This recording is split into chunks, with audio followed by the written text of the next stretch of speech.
He has no mercy. And no equal. Now don't sleep. Get ready. This August, your wildest dreams will come true. How sweet, fresh mint.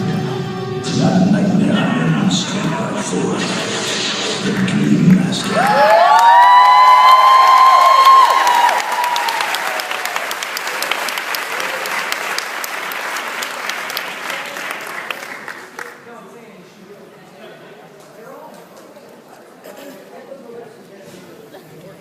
Oh, another full room. You guys excited?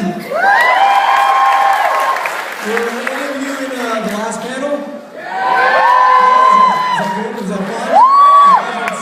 You guys are insane. All right, I'm standing here waiting for some of these folks to get here, but I think they're all pretty much here. You guys here? Almost. Well, I'm going to start introducing some of you guys since there's so many of you. I had to write it down so I wouldn't forget anybody's name. First off, we have Tuesday Night. Is she here?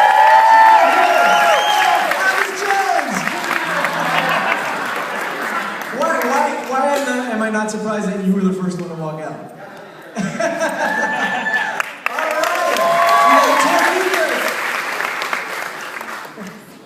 Toy Newkirk! We have Ken Sagos!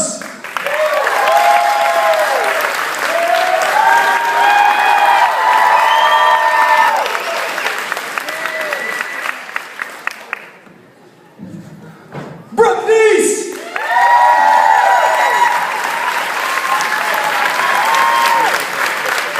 Who else is back here? We've got so many people. We have Danny Hassel!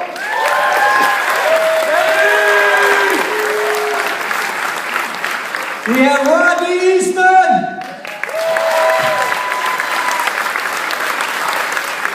And while we wait for the others, we have Robert Englund!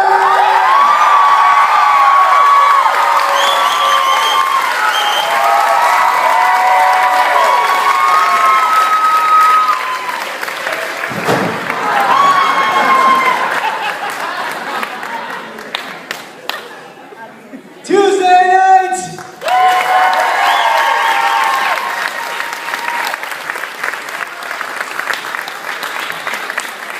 Brooke Bundy! Lisa Wilcox!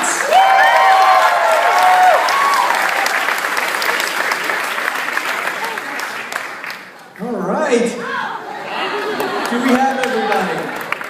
Do we have everyone? I will sit over there.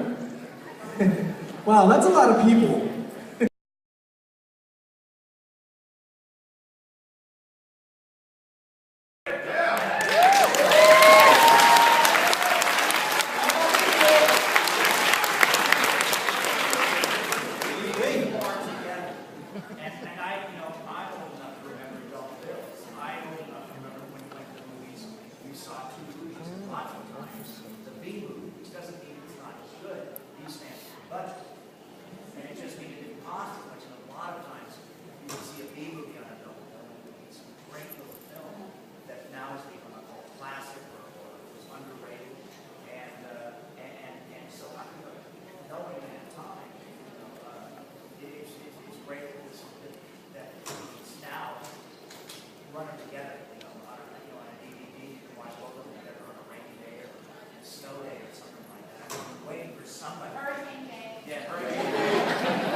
Now we have a room full of people out here who I'm sure have plenty of questions.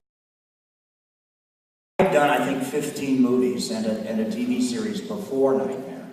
But the great happy accident for me, and I've told Lisa about this because Lisa and I see each other a lot,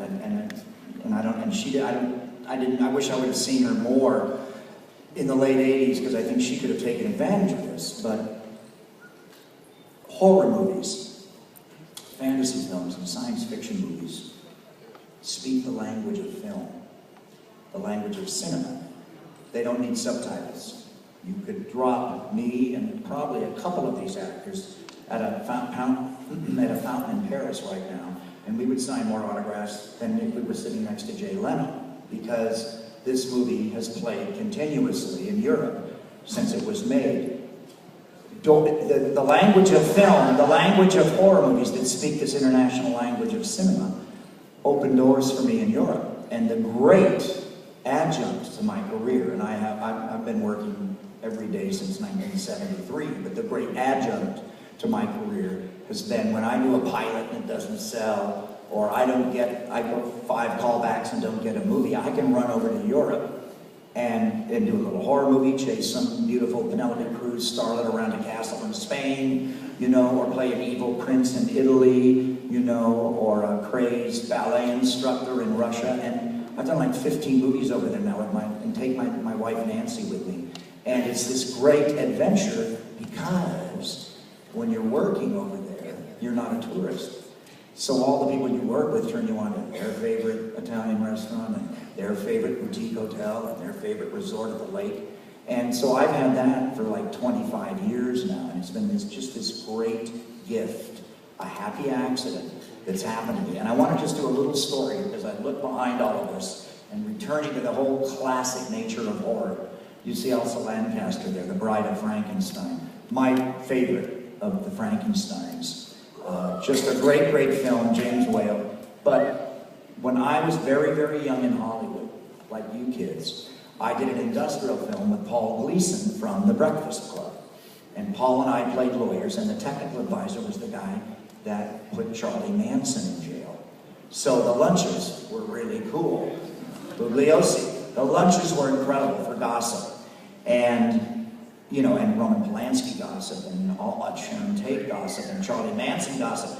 And Paul and I couldn't get enough of it. And Paul Gleason's roommate then was a little unknown actor, not really, named Robert Duvall. So it was this, couldn't have been a better industrial. And the cameraman was the guy that shot the famous photos of Richard Burton and Elizabeth Taylor having an affair during the making of Cleopatra, and that made him rich. So he took young Robbie England, who was playing the Polish deputy district attorney, for the LA County District Attorney's Office industrial film, out to the great classic old school restaurant in Hollywood called Musso and Frank's, where the cowboy actors in silent movies literally tied up their horses outside, and Clark Gable and everybody ate them. And he took me there for my very first grown-up business lunch. And in the next booth was Elsa Lanchester, the Bride of Frankenstein. So the circle remains unbroken.